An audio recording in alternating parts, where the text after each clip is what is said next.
High friends, welcome back to Swami's kitchen. நாம் இன்னைக்கு பார்க்க போகிற ரெசிபி பஞ்சு போல் ஆப்பம்.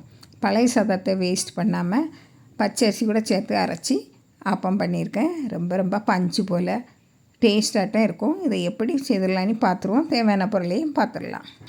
3 கப்பு பச்சரிசி எடுத்துருக்கேன். பொன்னி பச்சரிசி தான்.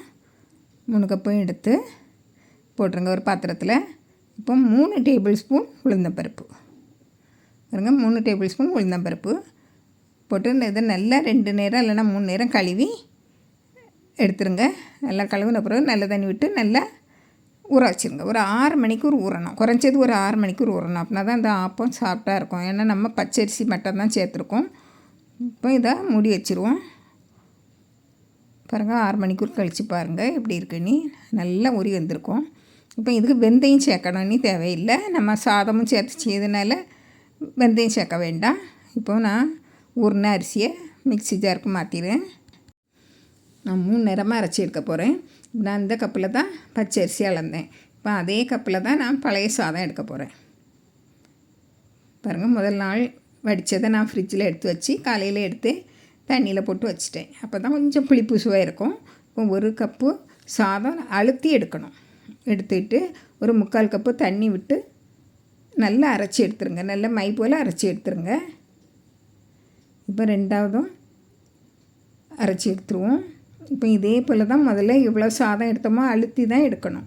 அழுத்தி எடுத்து அதையும் போட்டு 3/4 கப்பு தண்ணி விட்டு அதையும் அரைச்சி எடுத்துருங்க. நல்லா நைஸாக அரைக்கணும். சரி, இப்போ மீதி இருக்க அரிசியை போட்டு ஒரு 1/2 கப்பு தண்ணி விட்டு நல்லா அரைச்சி எடுத்துருங்க. இது கூட சாதம் சோறு போட வேண்டாம், பழைய சோறு போட வேண்டாம். பாருங்கள், இதையும் அரைச்சி எடுத்துருவோம்.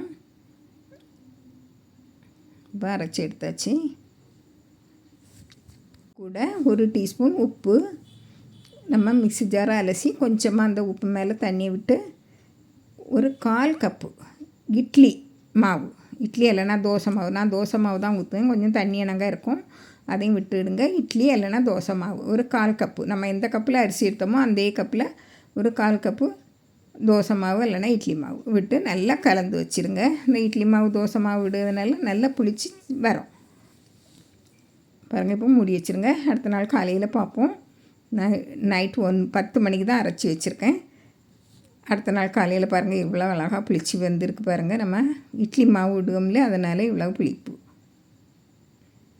இட்லி மாவு இல்லாமல் இருந்தாலும் பரவாயில்ல, நல்லா புளிச்சு வரும். நம்ம சாதம் சேர்த்துருக்கோம் இல்லையா, சாதம் உளுந்து எல்லாம் சேர்த்துருக்கோம் இல்லையா, அதனால் இதுக்கு பேக்கிங் சோடா எதுவும் தேவையில்லை. நம்ம அப்படியே சுட்டு எடுக்கலாம். கொஞ்சமாக தண்ணி விட்டு அப்படியே சுட்டு எடுத்துடலாம். இப்போ நம்ம தேவைக்கு மாவை ஒரு பாத்திரத்தில் எடுத்துருவோம். நான் ஒரு 6 ஆப்பத்துக்கு மாவு எடுத்திருக்கேன். மீதியே ஃப்ரிட்ஜில் வச்சிடலாம். நம்மளுக்கு தேவைக்கு எடுத்துக்கிட்டு மூடி வச்சுருங்க. இப்போ இதை நல்லா கலந்து விடுங்க. ரொம்ப வெட்டியாட்டு இருந்து அப்படின்னாக்கி கொஞ்சமாக தண்ணி விட்டு ஒரு 2 டேபிள் ஸ்பூன் தண்ணி விட்டால் போதும். தண்ணி விட்டு நல்லா கரைச்சி விட்டுடுங்க. கரைச்சி விட்டுட்டு நம்ம இப்போ அடுப்பில் சட்டியை வச்சுருவோம். சட்டியை வச்சுட்டு நல்லா காய்ச்சதும் ரொம்ப அதிகமாக சூடாகிடக்கூடாது. மாவு இப்படி சுற்ற முடியாது. அதனால் ஒரு மீடியமாக இருக்கணும் சூடு. இப்போ நம்ம மூடி வச்சுருவோம்.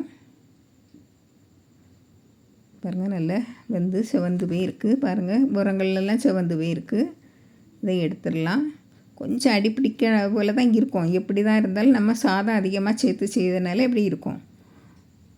பாருங்கள், அடுத்ததையும் விடுவோம். நான்ஸ்டிக் சட்டி தான். நல்ல 2 ஆப்பம் சுட்டு எடுத்த உடனே 3வது ஆப்பத்துக்கு கொஞ்சமாக எண்ணெய் தடவிக்கிடணும். பாருங்கள், இப்போ மூடி வச்சுருவோம்.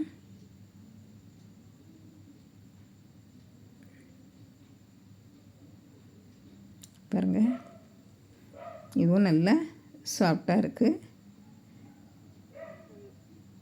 பாருங்கள் இப்படி இருக்குன்னு பாருங்கள். இப்போ நான் இதில் கொஞ்சமாக எண்ணெய் தொட்டு எல்லா இடத்துலையும் தடவிக்கிடணும். அப்படின்னா தான் நான்ஸ்டிக் சட்டியும் ரொம்ப நாள் உழைக்கும். இப்போ இதில் விட்டுக்கிட்டு நான் அந்த ஆப்பை எடுத்து இப்படி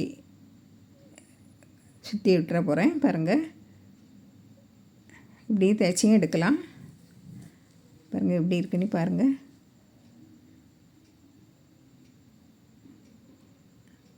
நல்லா பஞ்சு போல் இருக்குது. இதே போல் எல்லாம் சுட்டு எடுத்துடலாம். பாருங்கள், இது பெரிய ஆப்பமாக சுட்டது. மீதி இருந்தால் மாவில் அவ்வளையும் விட்டுட்டேன். கடைசி மாவு வரைக்கும் ரொம்ப சாஃப்டாக இருக்கும். இது எவ்வளவு நேரம் நீங்கள் ஒரு ஹாட் பாக்ஸுக்குள்ளே வச்சு எவ்வளோ நேரம் இருந்தாலும் ரொம்ப ரொம்ப பஞ்சு போல் இருக்கும். பாருங்கள், இதே போல் நீங்களும் செய்து பாருங்கள். பிடிச்சிருந்தால் லைக் பண்ணுங்கள், ஷேர் பண்ணுங்கள், கமெண்ட்ஸ் பண்ணுங்கள், மறக்காமல் சப்ஸ்கிரைப் பண்ணுங்கள்.